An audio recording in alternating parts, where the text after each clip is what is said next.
Unless you've been living under a rock for the last few weeks, I'm sure you've seen plenty of news media about the National Association of Realtors' $418 million settlement agreement.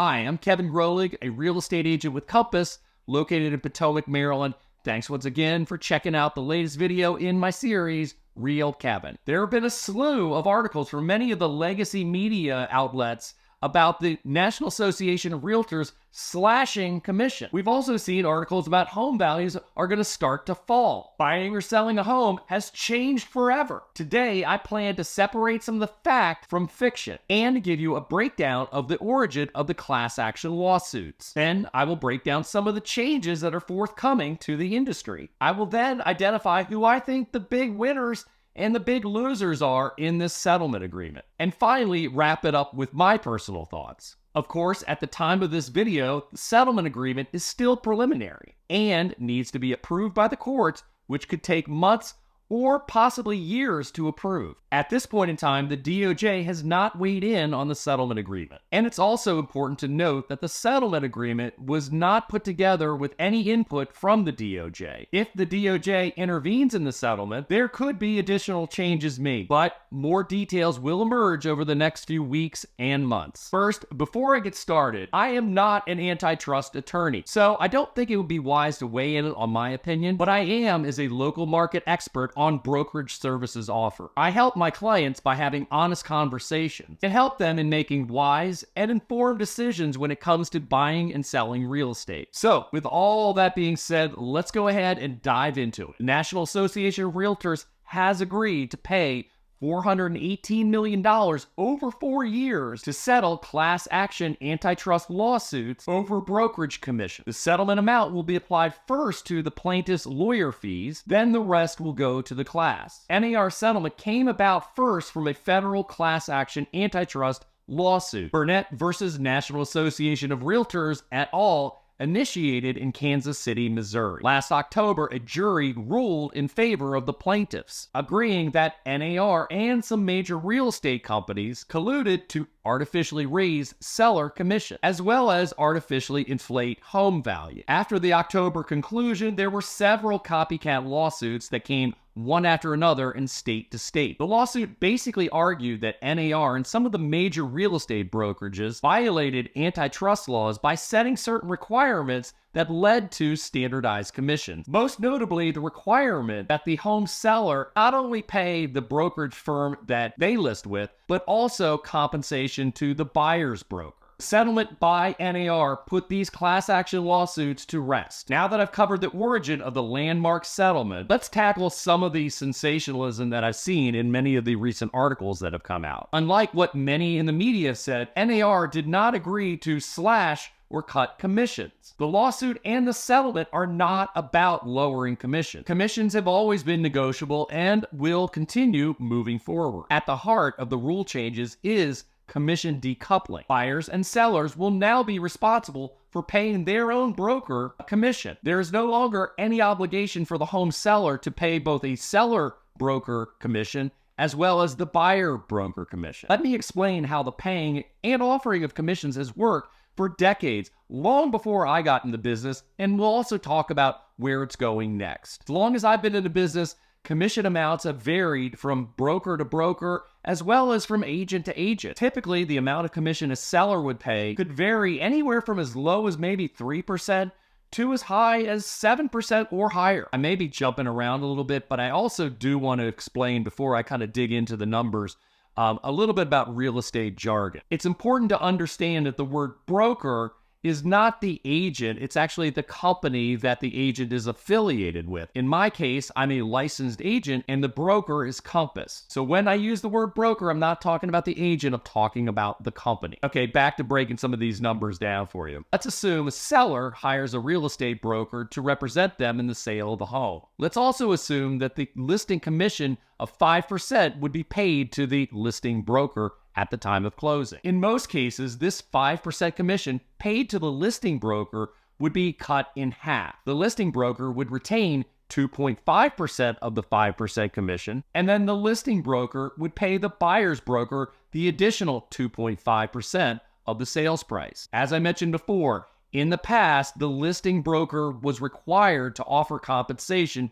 to a buyer's broker, and this commission amount was clearly stated in the multiple lists for all agents to see. Buyer's brokers could rest assured knowing what they would be paid from home to home. In our area here in Montgomery County, Maryland, the typical buyer agent compensation that we would see would be somewhere between 2 to 3% of the sales price. The three major changes with the settlement agreement involve the decoupling of commissions, and these changes are set to take place in mid-July 2024. Now, let's go through the three major changes. Number one, the seller is only required to pay the broker that they hire to represent them. And conversely, the buyer would be paying the buyer's broker who they hire to represent them. On the surface, that seems very reasonable and, of course, very black and white. However, the settlement does not prohibit the seller from offering buyer-broker compensation. It's just no longer required. Now that brings us to major change number two. The settlement requires all realtors' MLS systems to eliminate all broker compensation fields on the MLS and prohibit the offers of sharing compensation to a buyer's broker. There are two reasons for this change. One, as we mentioned, to decouple the buyer and seller commission, but to also avoid the illegal act of steering a buyer towards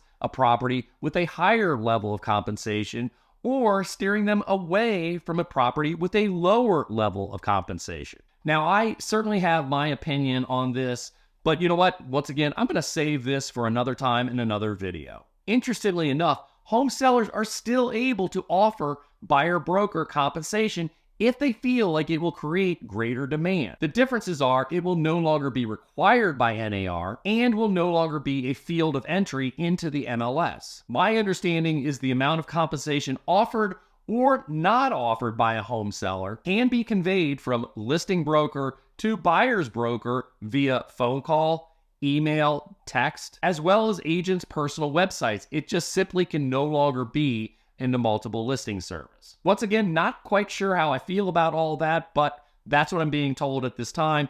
But once again, expect that there may be more changes coming down the road, and as I know more, of course, I'm going to let you know. The third major change is that all realtors and MLS participants working with a buyer must enter into a written buyer agency agreement before they start looking at homes. Now, this will not be a major change in the DMV area since we've been working with written buyer agency agreements since the mid-90s. These buyer agency agreements clearly spell out the terms of compensation. In other parts of the country, this, however, will be a major change. As I mentioned, the buyer agency agreement must specify and conspicuously disclose the amount of compensation that the buyer's broker will receive. The biggest change to buyer agency in the DMV that I see, the buyers will have the responsibility to pay the buyer's broker, where in the past this was rarely the case. If the seller is either not offering compensation for a buyer's broker, or the amount offered by a seller is less than what's been agreed to in the buyer-broker agreement, buyer can still include the buyer-broker's commission to be paid by the seller in the negotiation of the offer between seller and buyer. So those are the three biggest changes I see with the NAR settlement. Once again, this has not been approved through the court, so there may be additional changes. Of course, I will let you know as this unfolds. So who do I see as the big winners and losers in this settlement? Hands down, the biggest winner in this is the home seller. No longer will they be obligated to offer compensation to the buyer's broker. Considering the job of the listing broker and listing agent is to create the greatest amount of demand for that property, an argument could be pitched either way to determine whether it makes better sense to offer compensation to a buyer's broker or not. I'm sure there will be many home sellers who say, I'm not going to pay for a buyer's broker, let the buyer pay for their broker. And that's their prerogative. No question, this will leave home sellers paying quite a bit less in commissions than they would have prior to this settlement. Ultimately, however, all sellers are really looking for the same thing: the highest amount of net proceeds, meaning how much you have in your pocket, and of course with the least amount of hassles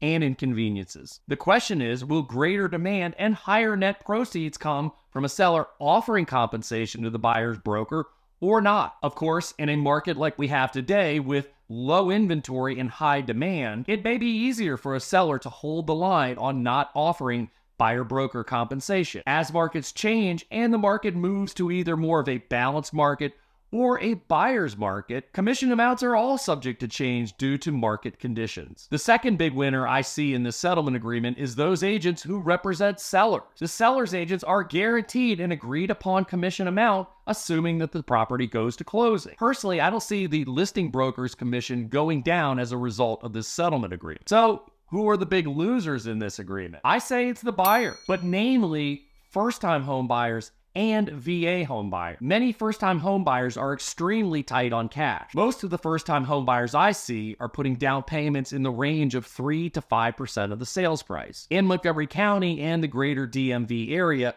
closing costs alone are somewhere between 3.5% to maybe 4% of the sales price. So what that means is currently, right now, a buyer would need to come up with somewhere in the neighborhood of about 7 to 10% between down payment and closing costs to be able to purchase a home right now. On a $500,000 home, that's going to range somewhere in the neighborhood of $35,000 to $50,000. Now, add on top of that the responsibility of paying a buyer's broker. I can see many first-time home buyers and those short on cash being weeded out of the market. VA homebuyers most likely have it the toughest. One of the benefits for veterans who faithfully serve our country is the ability to purchase a home 100% finance. This means no down payment. As with other forms of financing in Montgomery County, Maryland, the VA buyer should also expect closing costs to range somewhere between 3.5% to 4% of the sales price. Using the same example of a $500,000 home with no down payment from the VA buyer,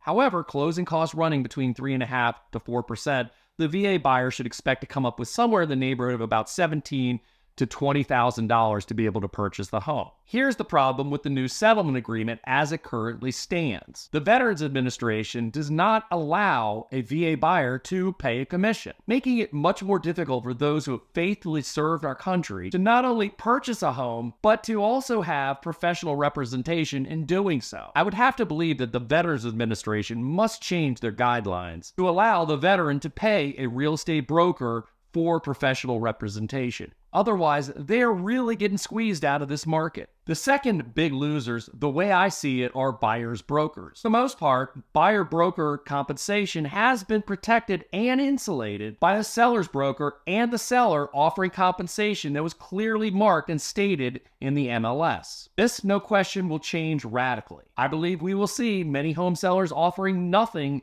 in the way of compensation. I believe we will see sellers offering anything from zero in compensation to anything up to probably 3% of the sales price towards compensation. I fully expect this to be like the Wild Wild West from the buyer side of the fence moving forward. As I mentioned, buyer broker compensation will no longer be listed in the MLS. It's still a little unclear to me how a buyer broker would know if there's any compensation being offered, and if so, how much compensation. Buyer's agents must be prepared to have a frank conversation with their buyers on just about every home that they show. As I said in the beginning, I certainly don't want to weigh in on my opinions on this case. However, I do want to give you a few thoughts that I have moving forward. I am all for 100% transparency within the real estate industry. I'm also 100% behind anything that will raise the level of professionalism within the industry. I do believe that some of these changes from the settlement agreement will help in both of those cases. I have long believed that the real estate business has been way too easy to get into, and unfortunately attracts many of the wrong type of people to the industry,